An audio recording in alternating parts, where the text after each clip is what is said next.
Okay, it is 4:07 and I'm going to go ahead and call this meeting to order. Thank you all for being here. First item on the agenda is the approval of the minutes from February 12th, 2024. Had a chance to review those. I move to accept. I'll second. Motion from Matt, second from Loretta. All those in favor say aye. Aye. Any opposed? Motion carries. Okay, next item on the agenda is going to be the induction of new members. I believe we have two. two. Bob Spahn is here today. Answered the request that we sent out for new members. The other is Steve Thrasher. He thought he was going to be here today, but I think spring break plans surprised him. So he will be here with us next month. Okay. He works for Canyon ISD. I believe he works at Canyon High School. He's got a few different things he's involved in. Yeah, he's got some snow cone stands, things like that. I think he's in real estate too. So Yes, he helped us win our pork butt and oh yeah, ribs at the chamber. Yeah, nice. That's great. he's quite a cook. That's great. Quite a cook as well. So, Good. okay. So he'll be joining us next month as well. Mr. Spahn, thank you for answering the call, stepping up to help us out here. We appreciate it. He's got a lot of experience in this room. Yeah, that's what it sounds like. Glutton for punishment, I would call. I'm just that kind of person that needs to be punished periodically. Okay. Well, thank you for being here. Okay, so the next item on the agenda here is to hear a presentation on an update to the future land use map and take appropriate action. Awesome, well, thank you. So this is our only agenda item today for consideration by the commission. Our comprehensive plan was adopted January of 2019, I believe. It was a 2018 plan, and it included a future land use map. I've got a big copy of this too, if we want to roll it out. Roll You wanna it see? out. Yeah. So that included the adoption of a future land use map. That future land use map is not a regulation, but it is basically the city working through that comprehensive planning process, looking at where we'd like to grow, where we think land uses might need to change, or what they should be in the future in growth areas. So that was identified. Here's the old version up here on the screen now. And that was adopted with the comprehensive plan. As part of that comprehensive plan, it states that any zoning that we do adopt should be in conformance with that future land use map. That aligns with state law in all 50 states in the US. Any zoning that a municipality adopts should be in conformance with their comprehensive plan. And so what this update does is it corrects areas where we did not update the map in the past. Anytime that this body and the city commission adopts zoning that is not in conformance, we should just update this map. It doesn't mean that we can't adopt that zoning if it's requested by a developer or business owner. It just means that we need to update this map so that it's accurate. So what we've done here is kind of clean up a lot of those areas where we didn't change the map in the past, and then we've also projected out future land uses that we think are appropriate in areas where we may grow in the future. So really what this is kind of twofold: half cleaning up the areas that we've already zoned to make it accurate, and then, like I said, also predicting out areas in the future that we think should be commercial, low density residential, rural residential, things like that. So the first step is for this body to review the map and then recommend it to the city commission. They will hold a public hearing, and then once they adopt it, that's when it would go into place.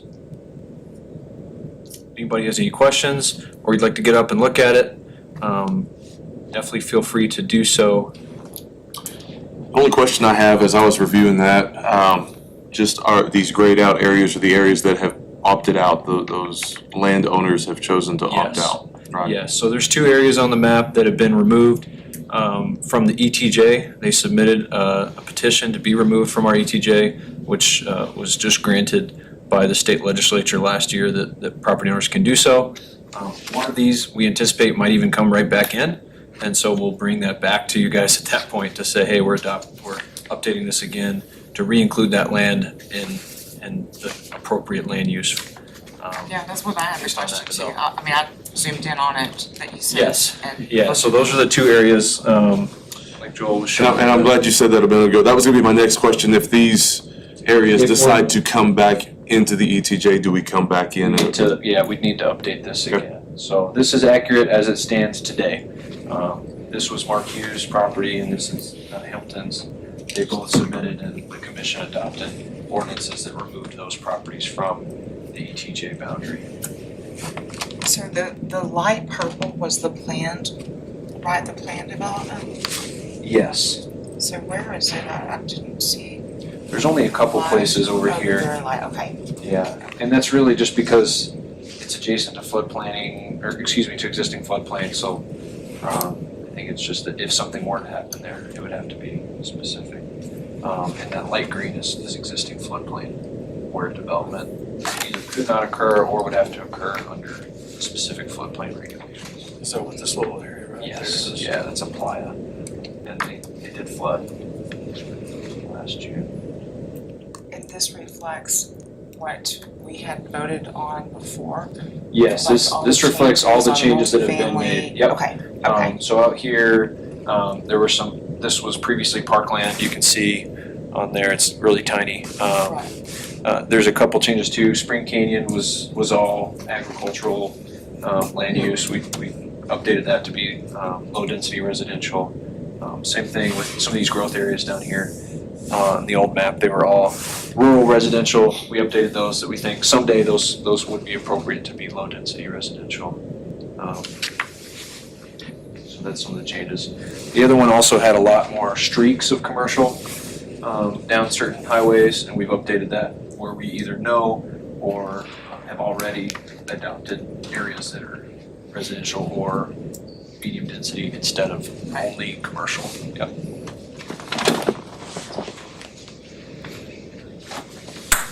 Thank you for y'all's work on that. I know that's a lot of work. Yeah, absolutely. It's very convenient. Andrew's gonna talk about our next meeting to follow this one immediately. Some of the work that they're doing, and this is part of that process, so we're kind of killing two birds with one stone in that respect, taking advantage of that opportunity for them to update the map so that we can go ahead and adopt it. You I recommend the city of Canyon adopt the updated future land use map as presented. have a motion I'll second. and a second. Motion by Stockstill, second by Forbes. All those in favor say aye. Aye. Any opposed? Motion carries. Okay.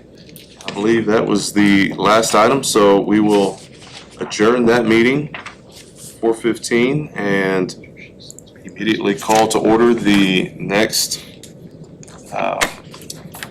meeting of the Capital Infrastructure Advisory Committee at 4:15 PM. Call this meeting to order. First item on the agenda is the induction of committee two members. Yeah, so this is just very brief. Andrew's gonna give you a lot more detail. But last month, P&Z, we approached you to say, hey, we'd like to use this body as our capital improvements advisory committee, the CIAC, as it's aptly named. And the commission appointed this body with the addition of two members. Those two members are Jeff Hamilton and Colby Monroe. Both of them live in the ETJ and are involved in either home building or development. So we thought we needed to have at least one person that lives in the ETJ represented on the committee. So we recommended both those names. The commission thought it'd be a good idea to add them both. They're both out of town this week, again, spring break. But this meeting is being recorded, so we'll be able to share that with everybody who's not here. There's no action items today, just a lot of information. So they'll both be great people to have these conversations with, because they'll have the perspective of that building community. And if we can all work together and agree on something with those members included, we think it'll be a lot easier to get through the adoption process at the end. If we can all agree on the back end, then there's less arguing or discussion to be had on the other side. So that was kind of our idea behind adding those two specific individuals. So they'll be joining us as well in the future for future CIAC meetings.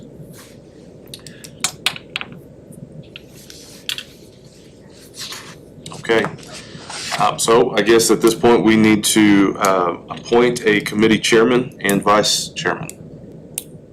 Yeah, so similarly to P and Z, we just want to make sure that somebody is represented as a chairman or vice chairman. If you want, it can be the same members of P and Z, but I just wanted to give that option to this body to appoint a chairman and vice chairman, someone to preside over the meeting from the committee's standpoint.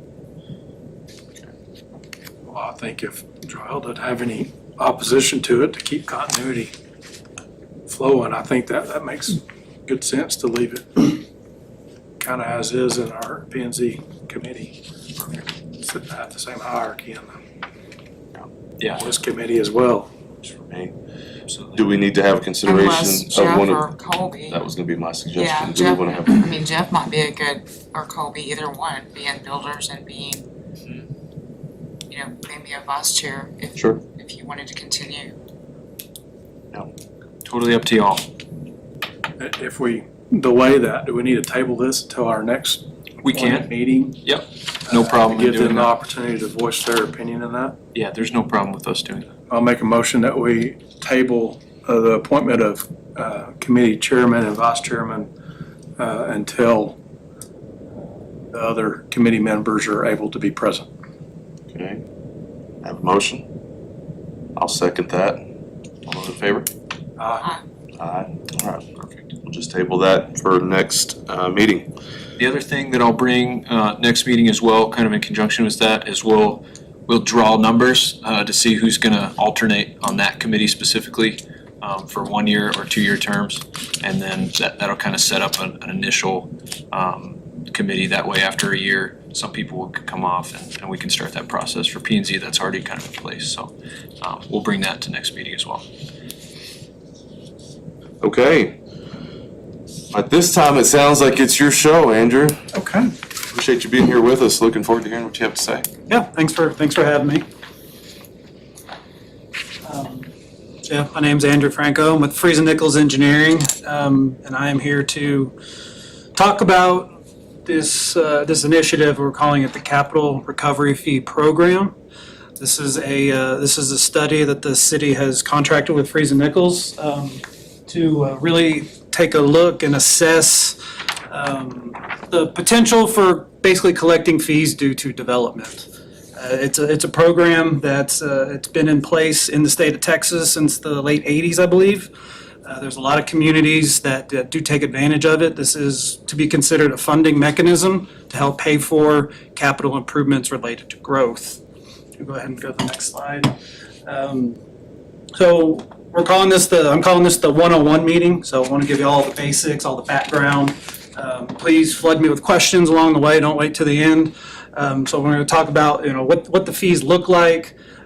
We've had some meetings with staff where we've kind of looked at initially some growth from a residential side, from a non-residential side, and then kind of allocating that throughout the city and the ETJ.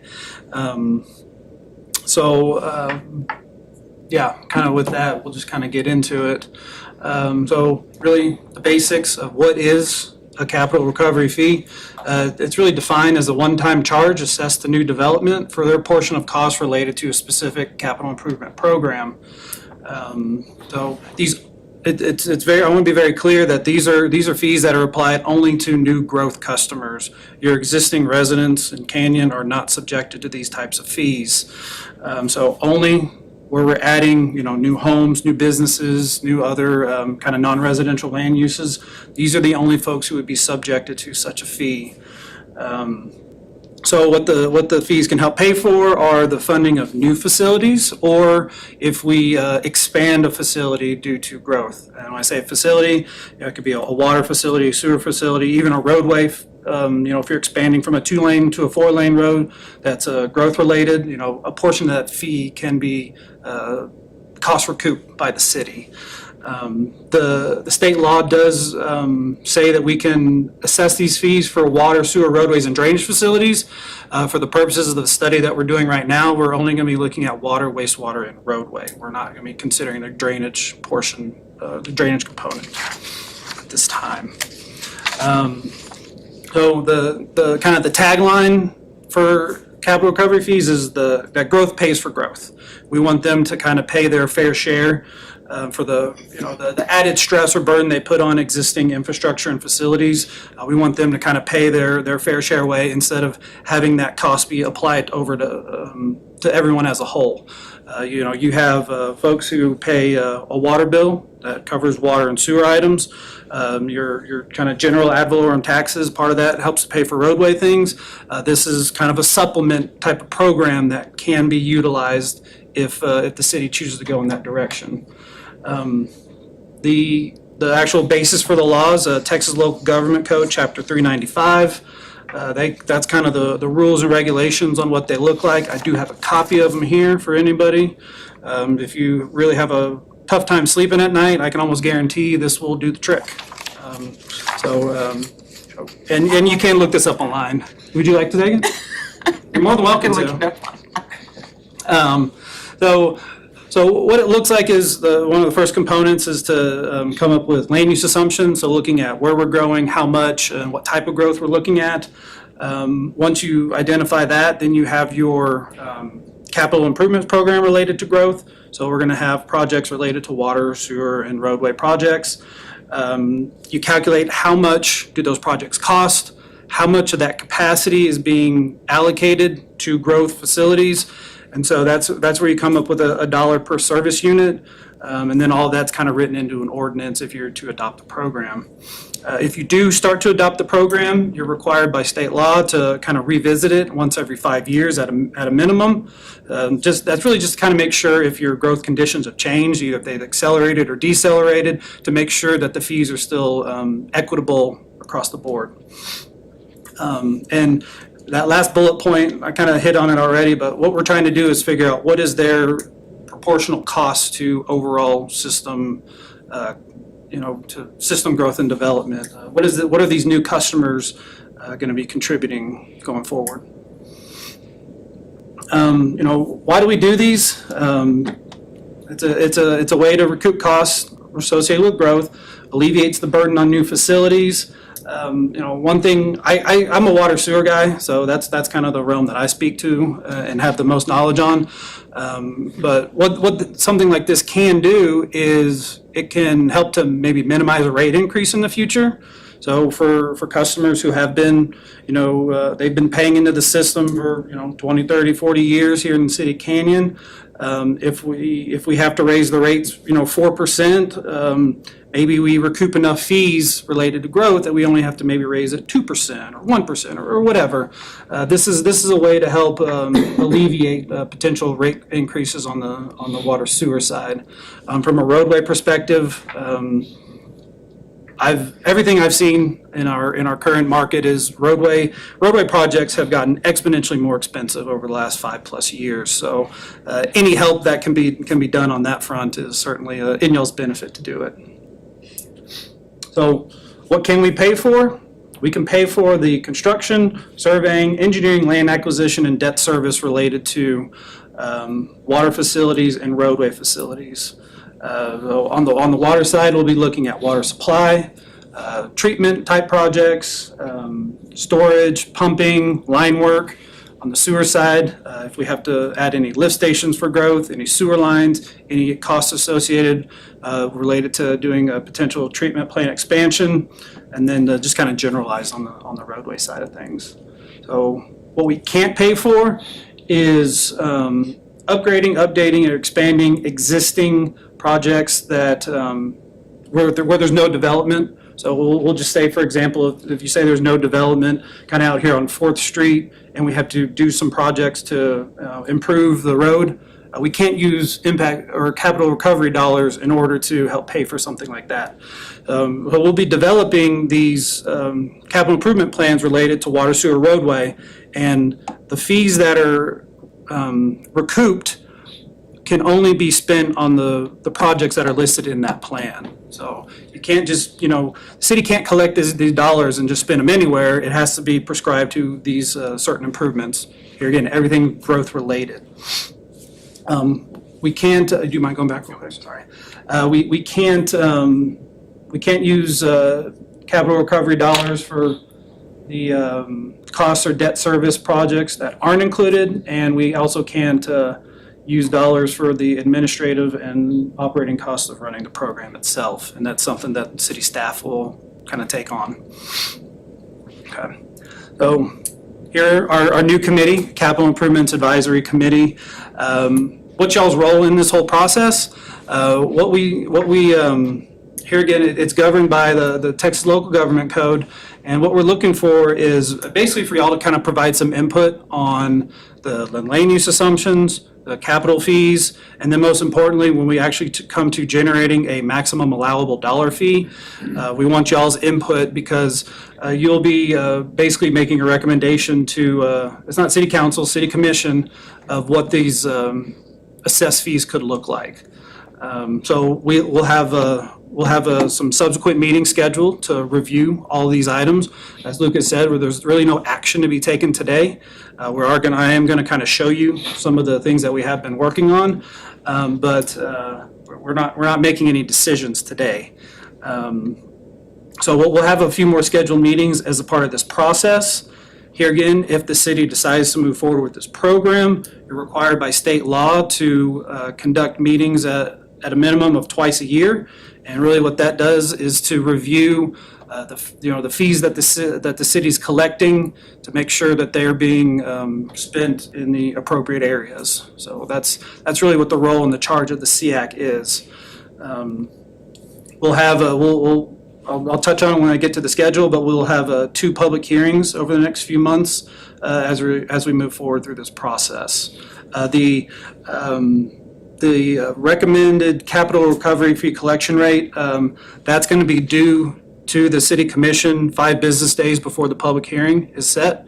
So y'all will have basically a written recommendation of saying, we believe the fee should be X dollars.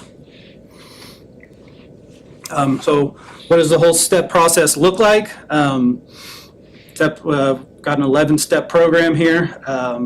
We're looking at identifying our service areas for water, sewer, roadways. Talking about we're going to present some of the draft land use assumptions today. Hopefully get a little bit of feedback. Like I said, no action, but I'd love to hear some of y'all's thoughts. And going forward, so step 3 is where we are today. We'll be developing our facilities capital improvement plan. We'll have some reports come back to get some action, review and approval of the land use assumptions and the growth-related capital improvement plan. If that's approved and moves forward, then we'll go to the city commission for a public hearing to approve the land use assumptions and the capital plan. Step 8, then we get into the actual technical calculations of the study as what kind of fee could we assess. Come back to have that meeting to present to y'all what the maximum allowable fees would be per the study itself. And then we'll have some discussion and have y'all hopefully come to an agreement on what we're going to recommend to the commission. At that point, then we would come back and have a second public hearing to approve the fee structure and then finally adopt an ordinance. So any thoughts, questions, comments on that? I'll just add, and just from an educational standpoint, the purpose of the study of what we're doing right now is to identify what's the maximum allowable dollar amount that y'all could charge. So the amount of growth is basically the cost of the growth divided by the amount of growth will yield a cost per service unit. Generally, you look at it in terms of the kind of the base unit is really like for a single family house. And so just for example, you could say that the study results will say that we can assess a water and a sewer fee of $1,000 for a single family house. So that's what the technical result of the study is saying we can charge $1,000 per house. Now, the city commission is the group who's actually going to adopt a certain rate. And so they have the ability to adopt a rate from the maximum allowable, $1,000, all the way down to $0 and anywhere in between. And it'll be up to the committee here to make a recommendation that says, well, we want to recommend the maximum $1,000, or we want to recommend half that, $500. So it'll be kind of y'all's charge and coming to a decision of what you're gonna recommend to the commission. Is there a maximum percentage-wise in the information that's So the, given out? As far as a max, it's like the development is might be $2 million. Is it like 1% capped? And we have to, so the. or is there not a cap? The way the state laws are written is this program allows you to recoup up to 50% of the total growth-related cost. So if you come up with a growth-related total cost of $2 million, you know, we can say we're gonna try to recoup up to $1 million. The city is trying to could get up to half its money back. Correct. For the expenses on the infrastructure to expand, to take care of development.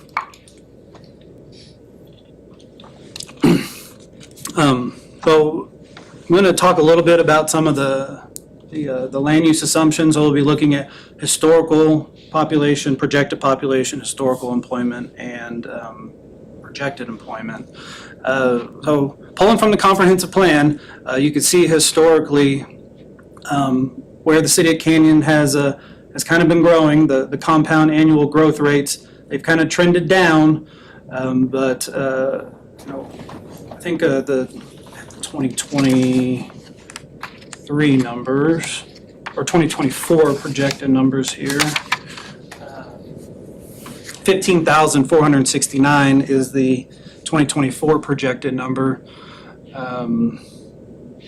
And so this chart shows numbers going from, so basically that's the 2023 number, 15,089, going up to 2050 using a identified growth rate 1.25%. So that would be up to 21,366. I should have mentioned it earlier. We are looking at a base year of 2024 for the purposes of our study, and we're going to be basically focusing on a 10-year time period. So 2024 is our base year, looking out 10 years to 2034, because the state law says that we need to be doing a 10-year projection to assess what that growth is going to look like. Next slide. So in 2024, the population of 15,469, the 10-year number based on that growth rate has us at 17,515. The number of connections, that's really more for a water sewer perspective, because when I talk about the number of connections, that single family unit household number, if we're growing up from 5734 up to 6492, you know, that's about 800 or so connections that could potentially be subjected to the fee. Historical employment, you know, this is information pulled from the comp plan, but also pulled from the American Community Survey. What you can see here is a little bit of a different trend in that we've had some non-residential growth from 2010 up to 2018, and then we started to have a downward trend. So kind of from a high point of 8,527 in 2020, we've seen a decline in the number of employees that kind of work in Canyon. And those are really broken out into three main categories. You have basically, you know, commercial, retail, and industrial type non-residential land uses.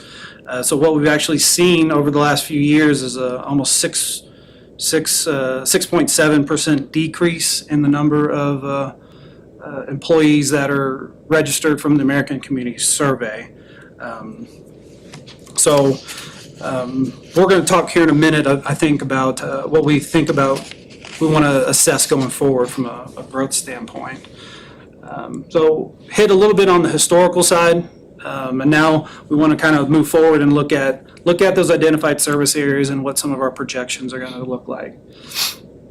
So state law says that from a capital recovery standpoint, on the water and sewer system, we're able to assess to basically any new development that's within our service area that includes city limits, ETJ, and CCN boundaries. So if you have water and sewer running out to a customer, they're subjected to this fee. So you can kind of see here the red outline, there's kind of a yellow shade in the middle here. That's going to be your current city limits. And then extending things out even further is kind of the areas where we're looking at for providing future water sewer.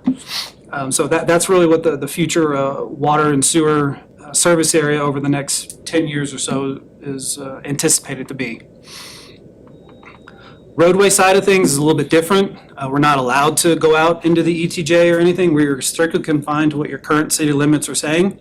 One other note there is roadway service areas are also bound. They can only be so large. On water sewer, we have the ability to have one large service area, but on roadway service areas, we're confined to basically a 6-mile radius, basically a circle that says, you have to stay within the bounds of this circle. And in working with city staff, we kind of identified to have basically a north and a south zone. And what that's going to look like down the road is that, we might have more growth and development up north, so maybe we have a higher fee than we would in the south. So that's an option that's going to be available to y'all moving forward. So we've got our service area, we have our historical and projected numbers. So you can see what that looks like from a kind of a population standpoint, where we've kind of attributed out some of this growth. I know it's kind of hard to see on the map, and I did only bring one set of other figures if anybody wants to look at these. But basically what we've done is we've kind of established what our baseline service population is for all these different growth areas. And then we have the 5 and 10-year number, which is the important one, but we also have a 20-year number as well. It's just kind of looking further out and thinking, is this something that's going to make sense or not? So if anybody wants to look at any of that, I do have those materials available. But the largest areas, I would say, are going to be right here. This is where we have the highest percentage of future growth and development. So any kind of thoughts, questions, or comments on that? Lucas and I live and breathe this a lot, so those numbers look pretty accurate. We're working on some more lots coming on. We have 665 lots coming. Myra? Yep. And a potential another 1,000 lots coming behind it. So if you do, that takes us to about 1,800 lots. Yep. If you times our multiplier of 2.75 per household, it takes you to about 5,100, 5,200 people. I think that's pretty realistic. And you know our terrain, so you know why we didn't say we were gonna go to the south or to the southeast, right? Because we got a creek. Yeah. So it's where is it logical and where will we do it? And we are doing it in the most logical place, which Southeast is probably the To the most north. next big one, but there's a huge floodplain issue. And then more than likely, we'll be limited by the water tower right there at First United Bank Center. It'll run out before we have enough land to take up. I mean, look in these kind of central areas is just little to no change. So redevelopment. Is about all you can do. You're not gonna take down a whole block. Someone's gonna redo a house, someone's gonna do that, but those lots are already built on. That's also very tough to project, so we usually don't. And these numbers are just single family homes. There's some multifamily component. It's depending on the land use. Okay, Based upon The new updated. right, the okay. map that you just, where those colors say Right, multifamily the and those kind of fourplexes, things, right, duplexes. Lucas? Those things are brought into their formulas. That's exactly right. It all kind of holds together.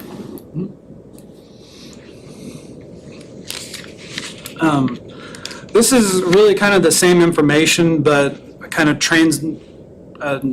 instead of just gross people, we're looking at it, from a single-family rooftop standpoint or multifamily. EDU stands for equivalent dwelling units. So that would be that kind of base unit of residential development that could potentially have a capital recovery fee assigned to it. So, in hearing some of that, if we're gonna have potentially 1,800 lots, is that within 10 years or maybe a little bit further out? It's kind of covered in the 20-year number for sure, but we'll be kind of pushing the limits of the 10-year number. But it's certainly you have the ability to get to there, depending on how fast things actually move. Hurry up, Lucas. I think 20 years is pretty accurate. Yeah, I think so. I guess one other thing, don't have a slide on it, but talk about how on water sewer, that kind of base unit is the single family home. The difference in fees are all gonna be based on the size of basically water meter that's put in. So, your base, what's your base unit size? Is it, y'all have 5/8 meters or 3/4? We're 3/4. 3/4 meter? We're at an inch. Half for 3/4 though. Okay, Most are going to an inch, but Yeah, we don't offer anything below an inch now. okay. now. All new development will be at least an inch. Okay, so then that'll be our base, that'll be our base meter size going forward. And as meters get larger, based on the type of development, they're subjected potentially to a higher fee. And there's equivalency tables that are built in to say, a 2-inch meter can do, 5 times more than a 1-inch meter, so they potentially are subjected to a fee 5 times higher. And that all comes back to the ability to basically impact the water and sewer system 5 times greater. So that's why they We are would, just now switching to the AWWA standard as a city. and that's what we're gonna be using for this. We were very odd that all of our base rates were based on a flat amount for whatever size you have. Yeah. So for a 4-inch to a 1-inch, you pay the same amount. Those changes will take 8 to 9 years to change. Like Andrew said, you get a premium if you're gonna get a 2-inch, because we have to deliver enough for a 2-inch, so you should pay a premium versus John at his house who only has 3/4 of an inch. Simple supply, and demand. Literally supply and demand. Exactly. And so the fee structure is based on meter size for water sewer, and then on the roadway side, the fee structure is gonna be based on really the type of land use or development that goes into there.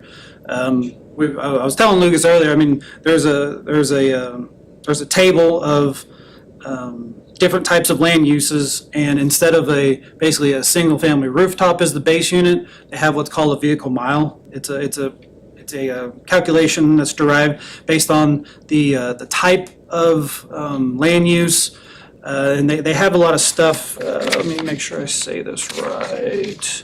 And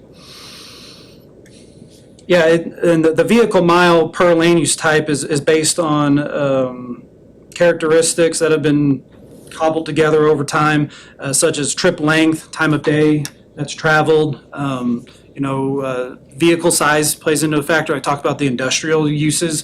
They have a lot of larger trucks maybe or heavy commercial land use. So those differences in the base vehicle mile will be applied to the type of land use, and you're going to have a certain fee for a base unit, a base vehicle miles. There's going to be a maximum fee allowable, and then based on the tables are going to say, single family is 1, heavy industrial is going to be 4, and so they would kind of ratchet it up from there. So that's give you a little preview of what the fee structure could look like. And that's because each one of those is wearing out the road in a different way, right? If you're at your house, you only make X number of trips. It wears out the road in a different way, but it also is a capacity calculation too. So when we're talking growth, it's all about how much capacity do we need versus how much capacity does a new roadway give us. Again, my neighborhood, we don't drive that many trips out of my neighborhood versus a truck stop or some place that would have trucks coming and going all the time, some heavy industry, right? They would have more travel, more trips, right? Correct. So that's why their fee would be different. So we have our kind of two service areas on the roadway side. Talked about the population side of things, but they get a lot more into the weeds on the employment side for the vehicle mile calculations than we do on water sewer. So talking about looking at future employment, hope to have a little discussion or input today from anyone in the room, quite frankly, of where we want to be looking at to calculate some future employment projections. You can see the chart here shows a rate of basically 8%, and if we choose to move forward with a number like that, in the 10-year time period, that's going to get us kind of close back to the really our kind of 2017 number. It's not going to get us back to as high as we were in 18, 19, 20, but it kind of gives our team something to go on to kind of move forward with some of our calculations, knowing what kind of capacity we need. That'll help inform what some of the projects might look like in the roadway CIP. When, another employer that could affect that, just trying to think back to those numbers, think Panhandle Plains Higher Education Authority. I'm trying to think back when they closed because they were a large employer in town out there. That would be about that time. Because they had over 100 people working out there throughout the day, I would assume. There were a lot of people. It was a call center. There was a lot going on. We lost that, and we don't have a lot of industry, so when we lose something like that, that could have been a Absolutely. major impact on that. I would imagine most cities are seeing this downward trend from COVID, right? I mean, is that the cause of the dip there? I don't know the cause of the dip per se. I can speak to, I live in Fort Worth, so I'm in DFW Metroplex, where a lot of the residential growth is really outpacing on the employment side. So growth is still doing this, employment is kind of flattening out just a little bit. I don't know if I could speak too much to the decline over the last few years besides kind of what That'd be John one has. thing, it's the only thing I can think of, Joel, but we haven't lost a lot of other businesses. And you bring in a Brahms, that's not affecting that very much, right? I was gonna say, I'd be interested, I might go back and look at some of that ACS data and see, because that'll split it down into industry sector, and I can see where they specifically felt like which industries lost positions, and the ACS is only as accurate as enough people fill it out, right? So that's also an issue, especially when you're dealing with numbers like ours, which are smaller, so little errors can have big effect on those numbers. Don't you think a large, if the growth of the city is gonna be north from, just because of the geography of the city, that growth north, I would think, would be heavily dependent upon the employment in Amarillo as opposed to Canyon, what your growth is gonna be, because if I'm gonna be commuting from Canyon to Amarillo, the further north I can be in the city of Canyon, it's gonna be more advantageous to me, so I think that's gonna have a bigger impact than just the employment here in Canyon. We're still very much a bedroom community.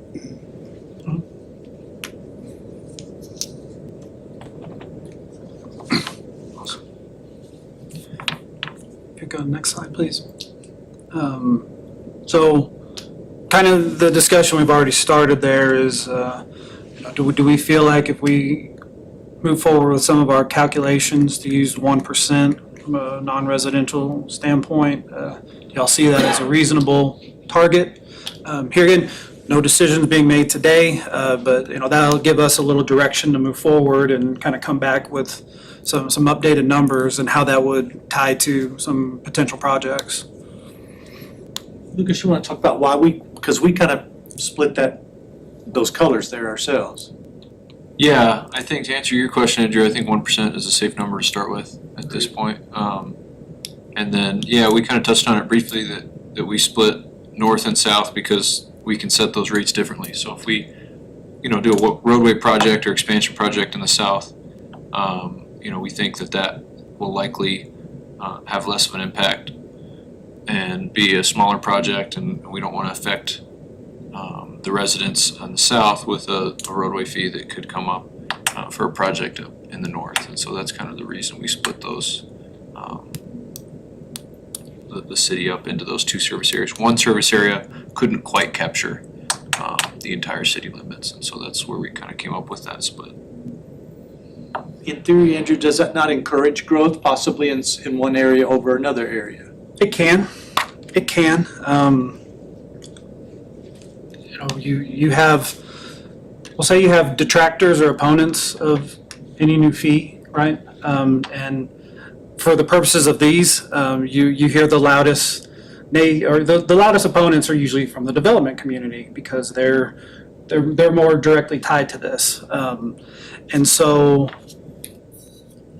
you hear, I've heard this, I've been doing this for 15 years, and I've heard this story of, oh, if you put in these fees, like you're gonna stop growth and development in this community. They're kind of giving a little bit of a sob story there, and I've never seen these fees stop growth. If growth's gonna come, this is not gonna be the thing that stops it. That said, there could be a bit of an incentive to say, well, if we can develop cheaper in south versus north, then if that sways a developer or a builder in one way, I don't see it being a big factor. Okay. And you have the ability, here again, if you want, you can set them to be the same rate. Now, if the numbers say one's gonna be higher than the other, you can't artificially set this one to be the same as that. You can bring this down to be the same rate as that. They have the ability to do that. Okay. So those are all gonna be policy decisions that come later on. Ultimately, you're increasing the cost to the consumer, though. Is that an accurate statement? I mean, it is.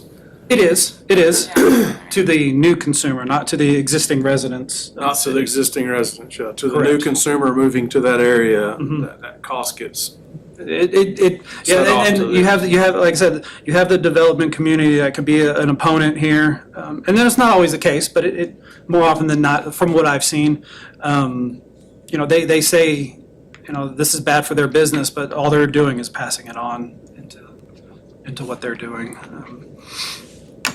So is this considered like a public improvement development? Where, It's, one, two, I mean, kind of. back sort of way, or? Yeah, it's semi-related. It doesn't follow all the same rules and regulations, but this is, like a pit is usually in a pretty focused spot, and. I don't think it does off-site stuff mostly. It's Correct. Can't do, so if I need a water tower to serve that, I couldn't use the PID to do that. I could only do something within that PID. Oh, okay. Yeah, this is taking things from a broader look. If we have to build another lagoon because we add 1,000 homes out at our wastewater farm, Exactly. if I had a PID or an HOA or something, that has to stay there. That's not helping me Right, over here. okay. But this would enable me, a wastewater fee would enable me to say, you are affecting us at the wastewater farm, These dollars, the dollars potentially collected through this program could help pay for something could like that. help expand your wastewater farm.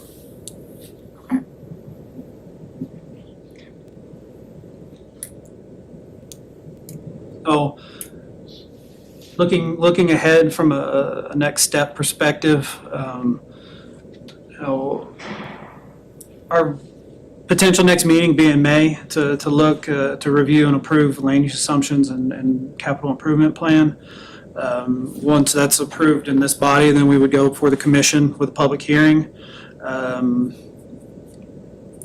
The actual calculations would take place in summer, and then come back and do the third meeting maybe in October. And then if the fee program was adopted, the January 2025, that's just, I just picked a calendar, January 1, these fees would be coming, but you could do it sooner than that. It's up to the city how y'all want to administer that. Trying to think what other, so I guess one other thing that I wanted to mention here. If these fees were applied, or if the program was adopted in Canyon, you assess the fee at the time of final plat, and then the fee is collected when a building permit is pulled. That's how the structure works, basically. So we Per lot, as they get a that's correct. construction permit for this house, then they would have to pay the fee for that house. That's correct. And if you had, say, for example, you move forward with the program and somebody final plat something in 2024, but they don't actually build until 2030, and if y'all have changed your fees, they pay the old fees basically because it was based on that plat and they didn't build until later on. But something else to kind of keep in mind. Say that one more time. So when a property is final platted, the fees would apply basically. If something was platted in January 2025 and you have the fees, that would be the assessed fee for that lot. If they build in February, they're gonna pay that fee. If they don't build for years down the road and the fees change, they're gonna have the fee from when they were final platted, basically. Unless that plat changes, then they could be subjected to a different fee potentially. Really? Grandfathered. Grandfathered into The fee at the the day they fee at the plat. time. When cities, mostly you'll see this in the metropolitan area, when they've changed their fees over the year for whatever reason, based on this process, they'll have dates and range dates. And it's basically like a matrix. The water fee was this at this date through this day, and then they changed. Like, I can't remember what I looked at. Maybe it was Plano, Grapevine. They had like changed theirs like 8 times, but it had been over a 15-year period. And so they just have to show those changes over a year's period for that reason. Which is similar to the subdivision ordinances. When you did your final plat, that's subdivision ordinances you would fall under to build your subdivision, right, Lucas? Yep. And if they changed along the way, you're still held accountable just for what they were. That's exactly right. So, let's just say we had these impact fees in place today, and then you had a plat that was approved next week. Right, let's just say it was $1,000 per lot, to make it simple, and it was just a broad, just $1,000 for this 180 lot development. The developer, by this summer, starts having a lot draw and they start selling off these lots. The developer is not paying that impact fee.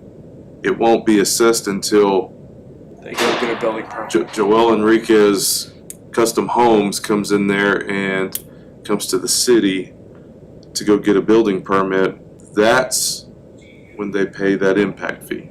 Oh, I thought it was for the developer. So the developer never sees that fee, it's the That's builder. exactly right. Yes. Yep. Whoever pulls the building permit is who pays the fee.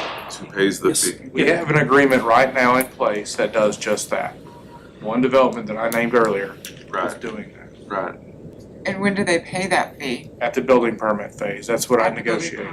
permit? Okay. What is, I'm just curious, what is that? It's $1,000 It's $1,000. up to 500 lots, but they're doing 665 lots. So, and it's gonna get maybe a third of what the infrastructure it is to run. So there's a practical sense to this. On the other side, we are lacking on utility infrastructure in these key places. So what's not in the presentation and what's not in reality is we have to go build water towers, ground storage tanks, and lift stations in our community in order to get there. So most of the things that we, Lucas and I, are being presented with are stuff that we don't have infrastructure at right now. Okay, Does that make sense? so, and this may be for later conversations, but I guess my next question is, do y'all already have projected expense of these future developments? If we have something coming into the north, to the south, hey, this project the city's estimating our infrastructure is gonna cost, 2 million or 3 million this way, or, $1.5 million here.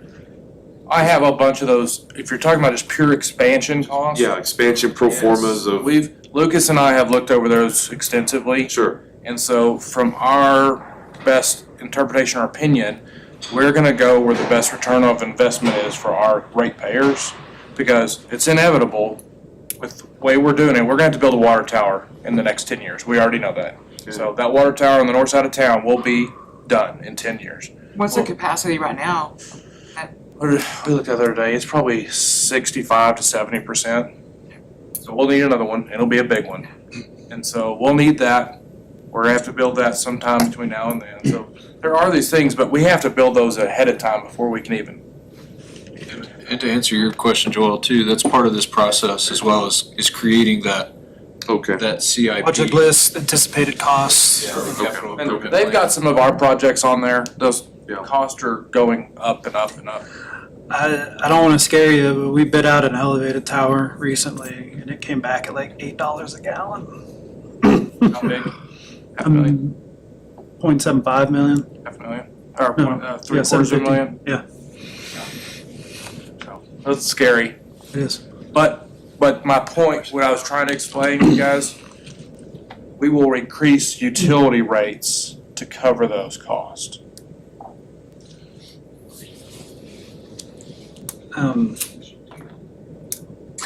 This is all associated with the other growth.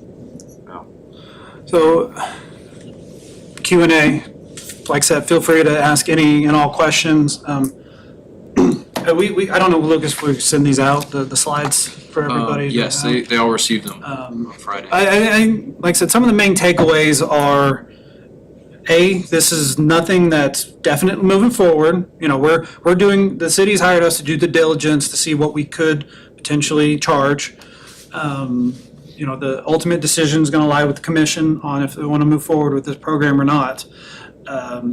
This is not something that existing residents in the city pay. This is only gonna be assessed for new growth and development. You know, the rules and our analysis are to be equitable and fair, to have them pay their proportional impact.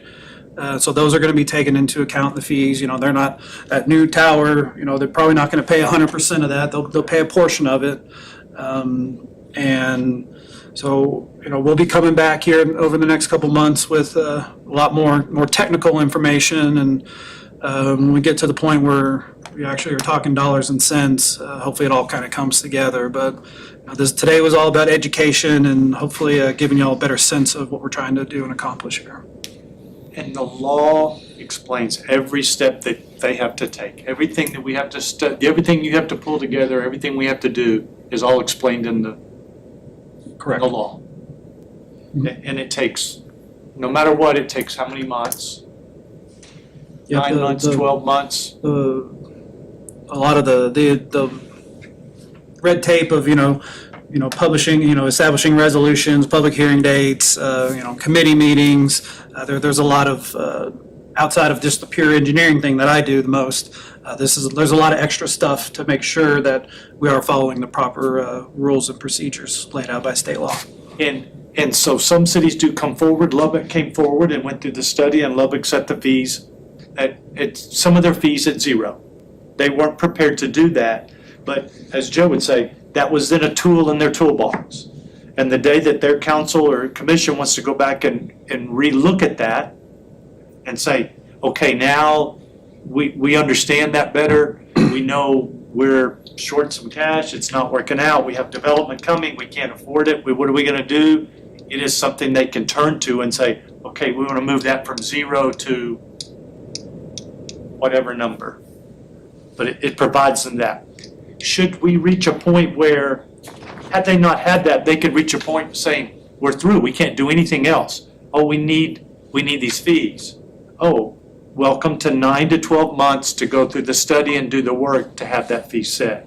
By at least going through this and working through the process, we know what they can be. And then we would have to update those along the way. If we don't do anything with them, or if we do, we have to update them along the way but at least gives you another option for the community. Whether the community is ready to do it today, or next week, or next year, or whenever. Is Correct. that logical? I mean, is that Yes, correct? absolutely. From, So, go ahead. so most of the planned developments out in north are acre, right? They're generally acre or more lot size. Everything outside of the city limits has to be, because there's no water and sewer service, so Right. they have to be a Right, minimum of and that's 1 acre why lots. Spring Canyon was. That's why they're half acre, With, okay, because they have city water. okay. Um, So if the infrastructure went further north, then the ability would be there to have half acre They could go down to or a just full a urban normal lot. 60 by 120 or. Exactly, 3 lots per acre, maybe? ish. I think our new minimum is 50 by 110. 6,000 square feet. So the potential is there maybe to have more affordable housing, even if these rates, even if this, extra This could be one of the, impact fee gets. right, this could be one of the only ways to get more housing, which would in turn create more affordability, would be to have these fees that allows the city to fund these projects. In negotiations with the developers, and just so y'all know, we'll have a bunch of developers come in before we get this done. It's typically how it happens, right, Andrew? That's correct. The commission, 4 out of the 5 commissioners, can't speak for the whole, do want some level of participation from the development community on new developments. So that, every development's unique.